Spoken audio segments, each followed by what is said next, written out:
Kemudian terhadap siapa ia berbohong? Apakah terhadap Allah Subhanahu wa Ta'ala hingga diakuiannya bahwa ia utusannya yang dipilih serta diangkatnya dan menerima wahyu daripadanya? Tidak. Demikian menurut kesaksian dan kenyataan. Dan demikian pula pendapat akal dan pikiran. Maka metode mana yang Anda gunakan dalam berpikir dan hak mana yang Anda pakai untuk menyangkal? Menurut pikiran kita, inilah dia daya pikat yang menarik orang-orang beriman angkatan pertama kepada Rasulullah SAW, baik golongan muhajirin, yaitu yang ikut hijrah di antara mereka, maupun golongan ansor, yakni orang yang menyambut saudara-saudaranya jadi pembela. Daya tarik itu demikian kuat dan menentukan, tak dapat bertangguh dan tak ada kebimbangan. Karena manusia yang memiliki kehidupan yang suci dan menerangi ini tak mungkin akan berbohong kepada Allah. Maka dengan pandangan tajam dan menembus ini, orang-orang beriman melihat nur atau cahaya ilahi hingga mereka ikuti dan pedomani. Mereka akan bersyukur atas pandangan itu ketika di belakang nanti mereka lihat bahwa Rasulullah ditolong oleh Allah Subhanahu wa Ta'ala dan seluruh jazirah Arab tunduk taat di bawah telapak kakinya, serta pintu rezeki terbuka lebar bagi mereka, suatu hal yang tidak mereka duga dari semula.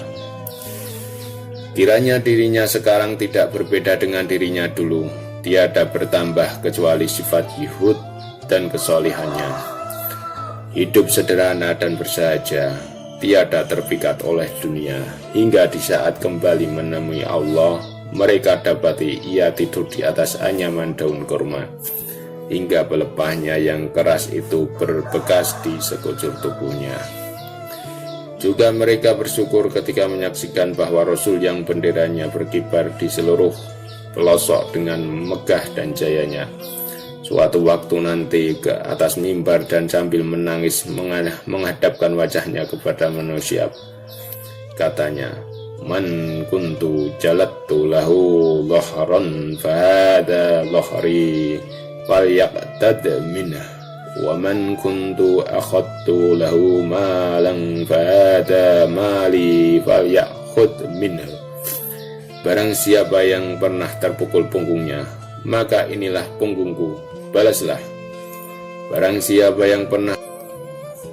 Mereka menyaksikan peristiwa ketika pamannya Abbas meminta agar diberi suatu kejabatan yang juga dapat dipegang oleh orang-orang Islam kebanyakan. Maka dengan lemah lembut ditolaknya sambil katanya,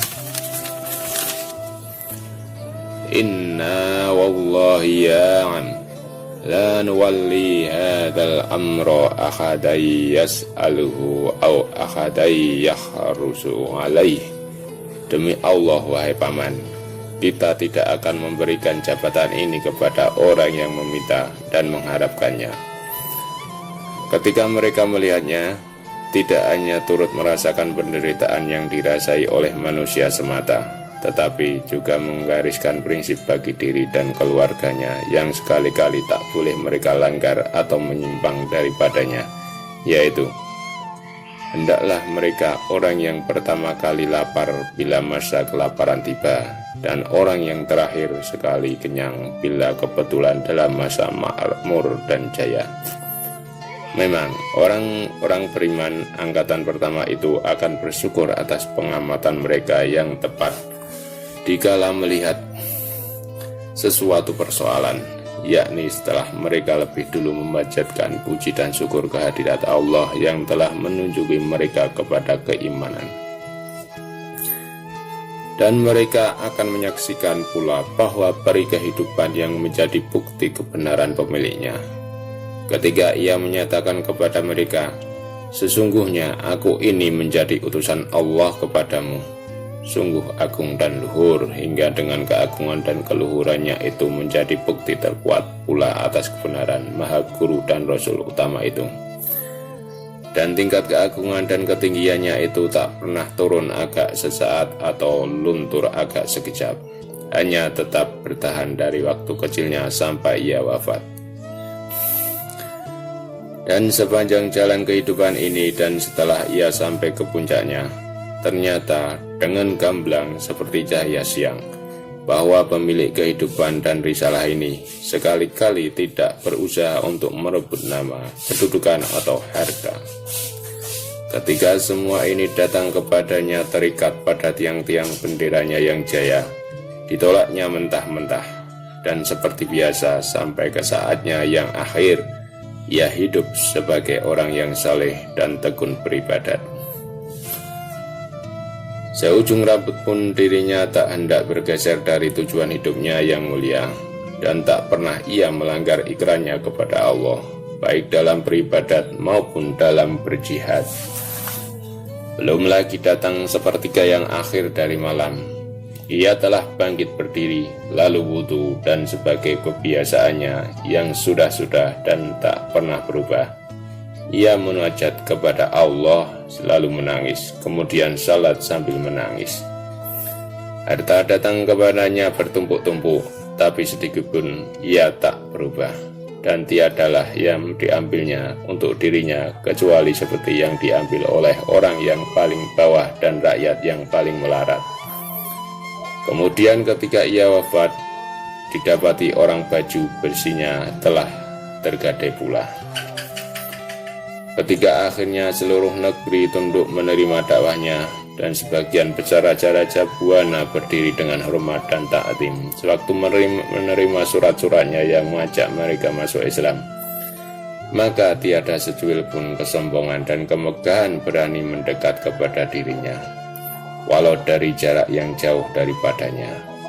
Dan tatkala dilihatnya beberapa orang yang berkunjung kepadanya merasa gugup dan takut, maka dikuatkannya semangat mereka. Katanya, "Jangan malu-malu dan jangan takut. Ibuku adalah seorang perempuan yang biasa makan dendeng di Mekah." Semua yang menolak agamanya telah meletakkan senjata, dan mereka sama menyerahkan leher untuk menerima dengan rela putusan yang akan dijatuhkannya. Sementara 10.000 rela bilah pedang di tangan kaum muslimin beracungan dan berkilat-kilatan di bukit-bukit sekeliling Mekah. Tetapi ucapan yang dikeluarkannya kepada mereka hanyalah, "Idhabu fa'antumud tulaqo." Pergilah kalian, semua kalian bebas. Bahkan sampai-sampai kepada menyaksikan kemenangan yang menjadi haknya, dan untuk itu ia telah menghabiskan usianya. Tidak digunakannya dengan sepertinya.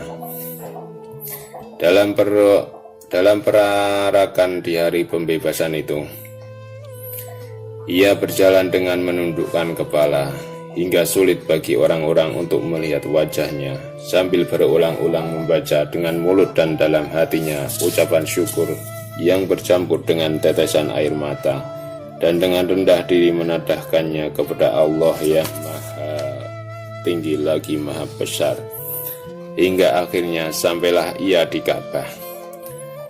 Lalu berhadapan dengan kumpulan berhala, maka dirubuhkannya berhala-berhala itu dengan tembilang-tembilangnya sambil mengucapkan, "Ja'al haqqu wa yahaqal batilu innal batila kana yahuqa." Telah datang yang hak dan telah rubuh yang batil. Sesungguhnya barang batil itu pasti rubuh. Nah, masih adakah lagi keraguan terhadap risalahnya? Suatu pribadi yang telah membaktikan seluruh kehidupannya untuk dakwah, tanpa maksud-maksud tertentu atau ada udang di balik batu, baik berupa kekayaan atau kemegahan, pengaruh atau kedudukan, bahkan keabadian dirinya dalam sejarah pun tidak masuk perhitungannya, karena yang diimaninya hanyalah keabadian di sisi Allah Subhanahu wa Ta'ala. Suatu pribadi yang menjalani kehidupan dari masa kecilnya hingga usia 40 tahun dalam kesucian dan renungan, kemudian dari 40 tahun sampai akhir kesudahan diisinya dengan beribadat dan membimbing umat, dengan berjuang dan berperang hingga pintu-pintu gerbang dunia terbuka lebar untuknya, maka disingkirkannya segala kemuliaan dan kemegahan palsu, dan ia tetap menekuni akhlak, ibadat, dan tugas risalat. Masihkah ada kesempatan untuk menuduhnya sebagai pendusta? Di manakah kiranya letak kedustaannya itu? Tidakkah pribadi itu suci daripadanya? Dan tidakkah Rasul itu bebas dari terhindar daripadanya? Dulu kita kemukakan bahwa logika dan akal pikiran, sekarang juga demikian. Menjadi bukti utama atas kebenaran Nabi Muhammad Rasulullah ketika ia berkata, "Sesungguhnya aku ini Rasulullah." Tidaklah dapat diterima oleh logika dan akal yang sihat bahwa orang yang seperti itu kehidupannya dari awal hingga akhir akan berbohong terhadap Allah. Maka orang-orang mukmin angkatan pertama yang segera menerima seruannya, dan kita beroleh kehormatan mengenal sekelumit dari riwayat mereka pada lembaran-lembaran channel ini. Setelah hidayah dan taufik dari Allah Ta'ala juga didorong oleh bukti logika dan akal pikiran ini. Begitu keadaan Muhammad SAW sebelum diangkat menjadi Rasul, begitu pula ia setelah diangkat.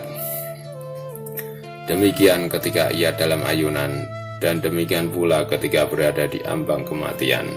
Apakah sepanjang hayat dan selama hidupnya itu ada sesuatu yang meragukan, bahkan walau agak sedikit pun?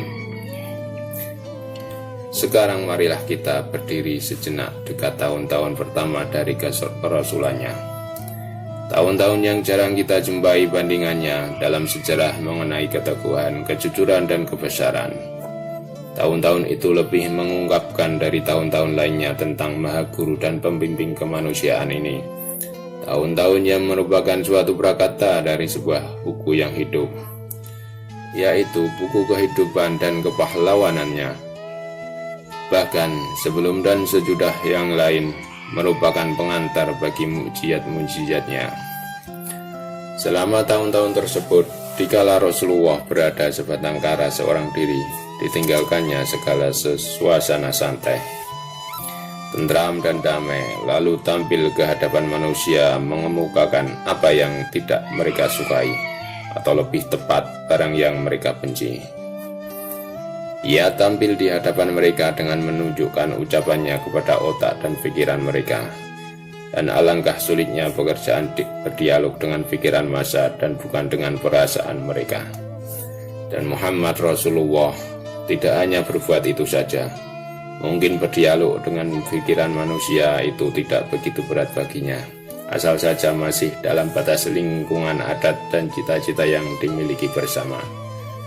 Tetapi bila Anda berbicara dengan mereka mengenai masa yang jauh berada di depan, masa yang dapat Anda lihat tapi mereka tidak melihatnya, yang dapat Anda rasakan tapi mereka tidak merasakannya, maka sungguh dikala Anda berbicara dengan pikiran mereka dan bermaksud hendak merubuhkan sendi-sendi dasar kehidupan mereka secara ikhlas dan jujur, tanpa mengharapkan keuntungan-keuntungan tertentu seperti kedudukan dan pengaruh, maka di sini Anda menghadapi risiko dan bahaya yang tak dapat teratasi kecuali oleh ulul azmi, tokoh-tokoh berkemauan baja di antara rasul-rasul dan para pahlawan.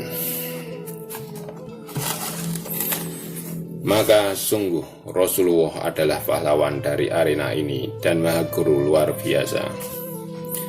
Waktu itu yang dikatakan ibadat adalah pemujaan berhala, sedang agama ialah upacara-upacaranya. Dan Rasulullah tidaklah memakai cara perdebatan bagaimana juga bentuknya. Sulitnya jalan dan beratnya beban akan dapat teratasi seandainya ia menggunakan kecerdasan yang luar biasa untuk mempersiapkan jiwa manusia sebelum disodori kalimat tauhid secara tiba-tiba. Menjadi haknya dan termasuk dalam kemampuannya meratakan jalan lebih dulu untuk memisahkan masyarakat dari Tuhan-Tuhan mereka yang telah mereka warisi pemujaannya selama ratusan tahun. Maka seyogyanya dimulai dengan gerakan tolak angsur, dan sedapat mungkin menjauhkan diri dari pertentangan secara terbuka yang diketahuinya sejak semula akan membangkitkan kebencian kaumnya kepadanya dan mempertajam senjata mereka terhadap dirinya. Tetapi hal itu tidak dilakukannya.